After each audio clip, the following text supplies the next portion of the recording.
Sad news today.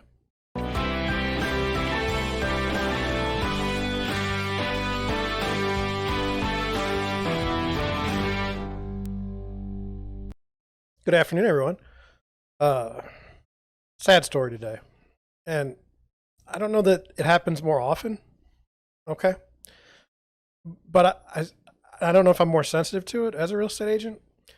But whenever I see a story where a real estate agent is murdered, killed while they're working, it just makes me sick.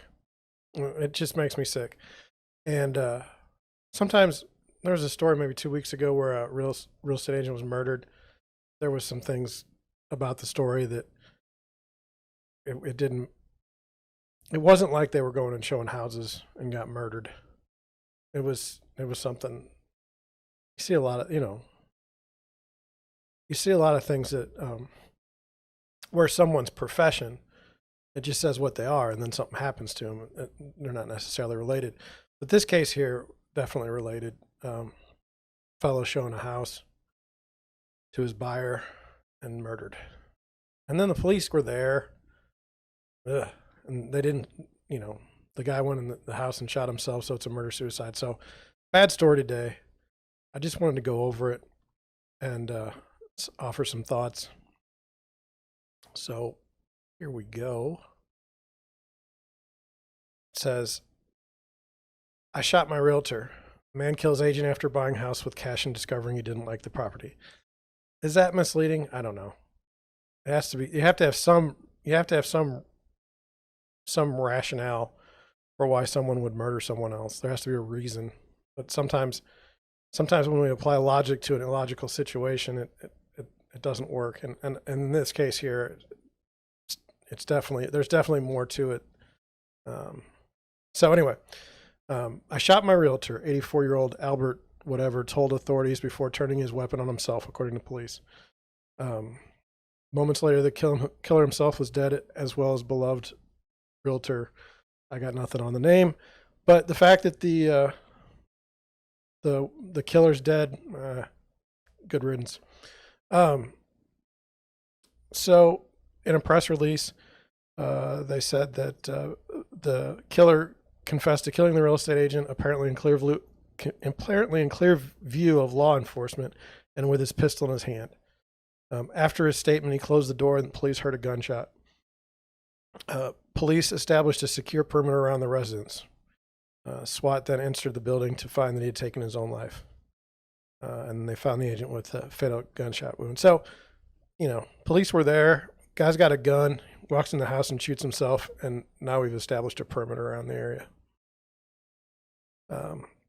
The death came during a final home inspection after Baglione signed a contract to buy the property sight unseen and then didn't like what he had agreed to purchase.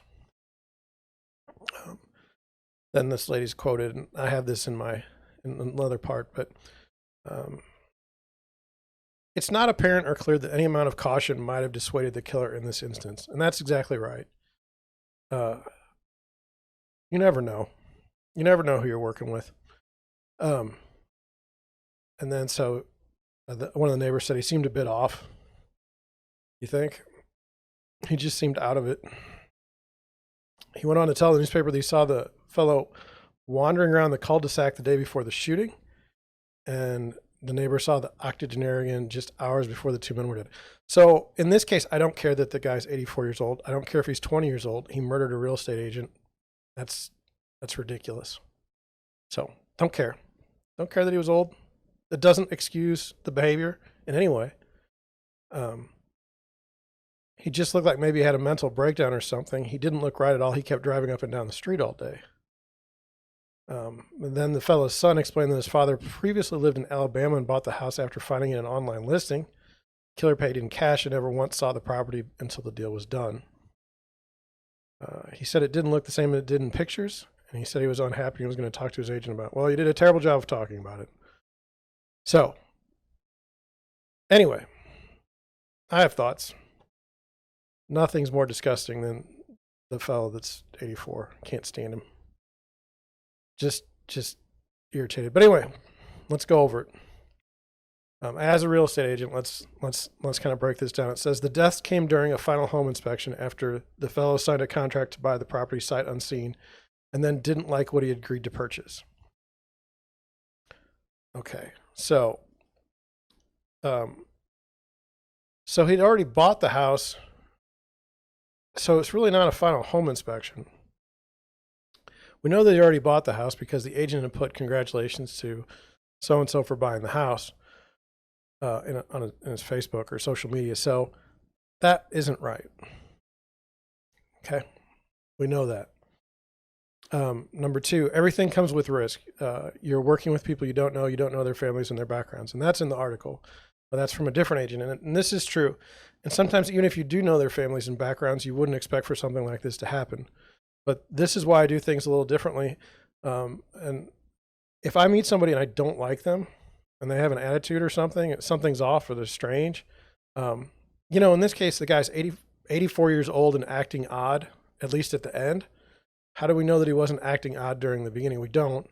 But I'm just saying, I won't work with somebody. I've been blessed with a situation where I don't have to work with everyone who calls me, and that's true. So if somebody calls me and they're, on meth or something, I'm not going to waste my time working with them. I'm not saying this guy was on meth. I'm just saying, that's how I do things. And is it right? I don't know, but I don't want to work with people that are just strange anymore. It's not fun. You also don't want to work with people that are always putting you down. I mean, you're sitting there trying to help them find a house and they're miserable the whole time. It's not worth it. So the agent also went on to say that she usually follows clients into homes rather than going inside first, just in case. I don't do that. If I'm working with somebody and they're going to murder me, I don't think it matters if I follow them or if they follow me. I do get concerned when I open a door and there are people in the house because usually the sellers leaves during showings. That does freak me out. If I open the door and there's people in the house and they're not like real estate agents or anything, that's always weird. It's not apparent or clear that any amount of caution might have dissuaded the killer in this instance, and this is the correct thinking. People are strange. People do strange things, and you just never know what might happen. So we've gone through. We have like Realtor Safety Month now. People have been, unfortunately, people get murdered in real estate sales more often than they should. So we talk about things. So one of the things we say is if you're ever going to go show a house, someone you've not met or you don't know, at least tell a family member where you're going. Or at least have your location on your phone. I always do that. In this case, he's worked with this guy at least throughout the purchase of the home, so 30 days. So he's not expecting to go get murdered, I don't think. And, if the guy's unhappy with his purchase, okay, if we're going to go with it, this was a logical thing, which it wasn't, but if we do that, it's not okay to kill your agent, it's not okay. That agent could turn around and sell that house tomorrow for about the same price and you'd be out the commission, which wouldn't be that much. So as far as someone's life, so we don't again, trying to apply logic to this is a bit off. So the quote, he seemed a little bit off. He just seemed to be out of it. And then another neighbor said, he just looked like maybe he had a mental breakdown. He didn't look right at all. He kept driving up and down the street all day. So yes, this is strange behavior.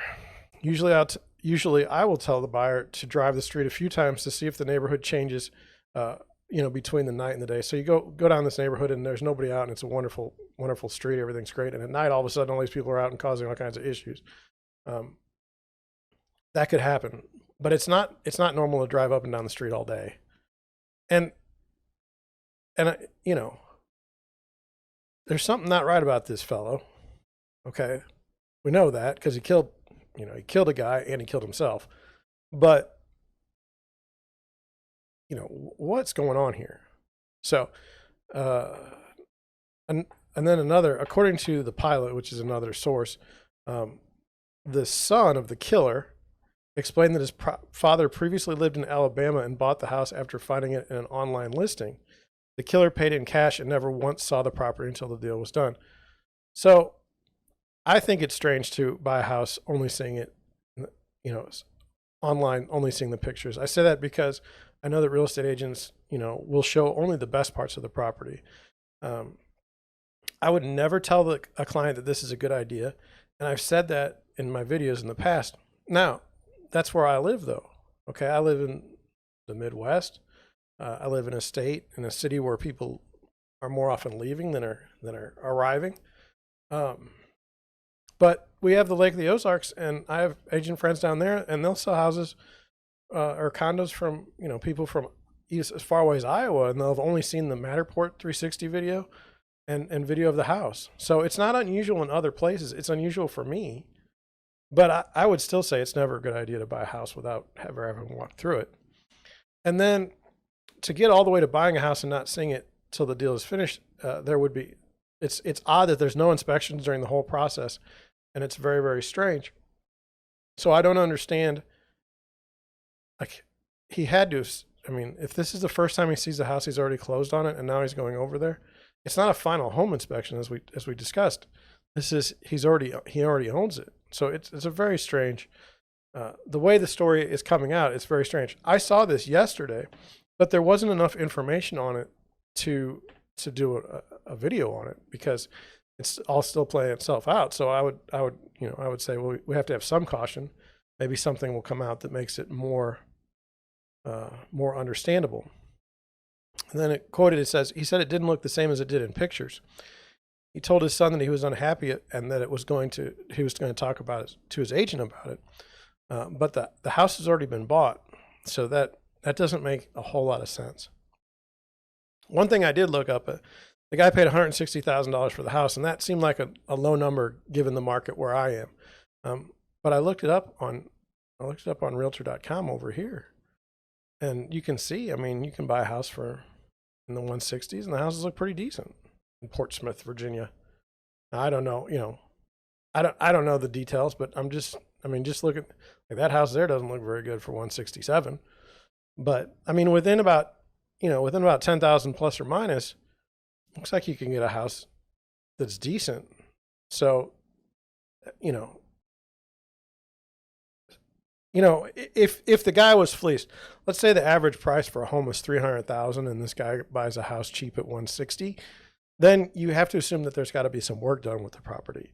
But this here, I mean, given the neighborhood that I don't know anything about, and I've never been to Portsmouth, given the listings, the asking prices, it looks like you can get something pretty decent for that price there. The agent who was murdered, his mother was an agent, his father was a home inspector, and had been a contractor. This wasn't somebody who was new to real estate, and so it just shows like the experience part of this. Being an experienced agent doesn't keep you from getting murdered on the job. I mean, if somebody's crazy, they're crazy. So then also, is there anything that can be learned from this? The only thing that I want to stress is that being involved in real estate can be dangerous.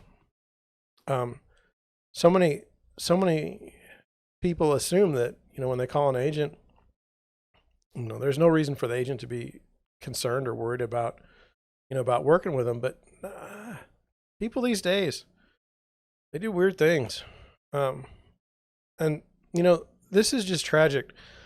The murder suicide leaves such a feeling of emptiness. There's no one to go after. They're dead. It's just a terrible, terrible situation.